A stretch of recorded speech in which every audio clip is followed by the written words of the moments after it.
بسم الله ولا حول ولا قوة الا بالله العلي العظيم. هنا هنعمل رز صيادية جنب السمك المشوي. هنسخن الحلة ونحط فيها شوية زيت. سخنا الزيت، هنا هننزل على بصلاية حلوة على قد كمية الرز اللي عندك.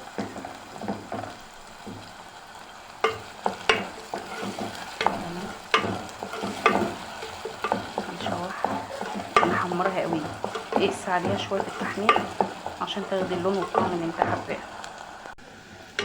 نحمرها لحد ما نوصل للون اللي احنا حابينه. تمام كده، هنفضل نقلب فيها كده لحد ايه ما تحمر قوي، يعني تحمر تاخد اللون الغامق مش اللون الطبيعي. لما بنيجي نحمر البصل للصلصه، بنيجي بنحمر البصل للصلصه بنخلي اللون فاتح عشان البصل ما يتحرقش. لا، دي بندوس عليها قوي، ندوس عليها في التحمير شويه. تمام، نحمرها مع بعض شويه كده ونرجع لكم. بصي كده وصلنا لايه، ده اللون اللي انا عايزاه. تمام كده، اللي هو اللون الاحمر القافل غامق، احمر غامق، اللي هو ايه خلاص. يعني كده اللي يشوفها يقول ايه ده البصله محروقه. لا، هي مش محروقه، هي واخده درجه اولى كده من الحمار الزايد قوي، درجه اولى من حمار اللي احنا بنقول عليه ايه حرق. يعني البصله خلاص كانت هتتحرق خلاص. لا، هو ده مش حرق، ده اللون اللي احنا عايزينه. هنحط عليها دلوقتي، هوريكم نحط عليها. حطينا عليها طماطميه صغيره مقطعه صغير خالص. بسم الله، بسم الله ولا حول ولا قوه الا بالله العلي العظيم. طماطميه صغيره، قطع صغيره قوي. تمام كده، هوريكم نحط على ايه تاني. هناخدها تشويحه كده شويه فيها لحد ايه ما الطماطميه دي تدبل خالص وتطرى. عايزاها طريه قوي. السر هنا بقى، هنحط هنا ايه، هنحط هنا شعرة سكر صغيره خالص، شعرة سكر. ما تستغربيش، هتدوق طعم في الاخر ومش هتحس بطعم السكر خالص، بالعكس ده هيدي طعم حلو قوي للرز.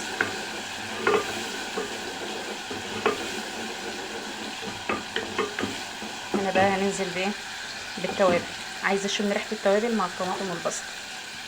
معلقه كركم، وربع معلقه فلفل اسود، وربع معلقه كمون، ومكعب مرق، ونص معلقه صغيره ايه ملح، لان انا عندي رز ايه كميه صغيره مش كتير. خلاص، نحطه كده ونقلب. بسم الله ما شاء الله ولا حول ولا قوه الا بالله العلي العظيم. شمينا ريحه التوابل، هنحط بقى الميه، عيار الميه اللي احنا عايزينه للرز. ما انتش عارفه العيار، هتعاير الرز المصري. انا هعمل رز مصري. خلاص، هنعاير الرز وهنحط قد عيار الرز ميه. يعني انا عايرت كوبايه رز هحط قدها كوبايه ميه، عايرت كوبايه ونص رز هحط قدها كوبايه ونص ميه. ده الرز المصري الحبايه رفيعه. تمام، انا بتكلم عن عيار الحبايه رفيعه في الرز المصري. طبعا كل نوع رز بيختلف في العد بتاعه، في العد اللي هو عيار الميه بتاعه. تمام كده. في الفتره دي بقى انا عايزه الميه دي تغلي كويس، تغلي غلوه او اتنين. يعني مش اول ما تغلي هنزل الرز، لا، انا عايزاها تغلي غلوتين، بحيث ان المكونات دي كلها، البصل والطماطم والتوابل كلها تندمج، والبصله تبقى دابت جدا كمان عن التحمير، مش ظاهره مش باينه في الرز. تمام، لان انا عندي اصلا اطفال ما بيحبوش طعم البصل خالص، لا في الاكل ولا في الرز، فانا مش عايزاها تظهر فيه. تمام كده، بعد ما الميه غلت، معلش الاذان كان اشتغل على التليفون فالتليفون فصل. دي التكمله بتاعه الرز. كده بعد ما الميه غلت غلوتين، الرز الصياديه غلت اهي كويس. هنزل بقى هنا الرز، تتبيله بملح وبهارات وكل حاجه، مش هحط عليه حاجه، هنزل الرز بس. هنا تمام، بعد ما حطينا الرز بص وقلبناه كويس فيها.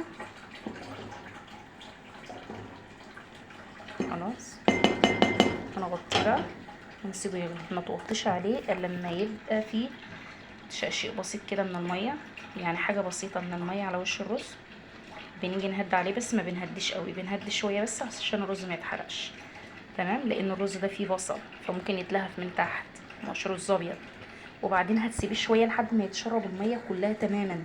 هتغرزي المعلقه او بمعلقه او بسكينه في الرز كده بعد ما يتشرب شويه، وتغرزي تتاكدي تماما ان الرز ما فيهوش ميه. خلاص لما نوصل للمرحله دي هوريها لك. هنغطي عليه ونسيبه دلوقتي بقى يغلي.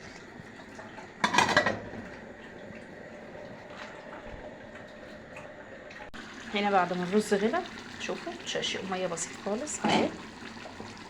اغرز كده في الرز بحيث ان السوائل كلها تبقى لتحت، الرز ما يعملش ارضيه، ما يحرقش بمعنى اصح. تمام، هدي عليه بس مش ههدي قوي. تمام كده، هدي النار.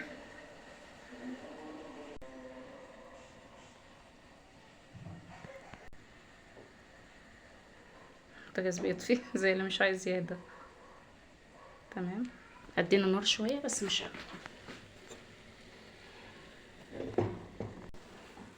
كده. تمام، بعد ما الرز خلاص تشرب الميه كلها، فتحت عليه لقيته تشرب الميه وغرست المعلقه فيه عشان اتاكد.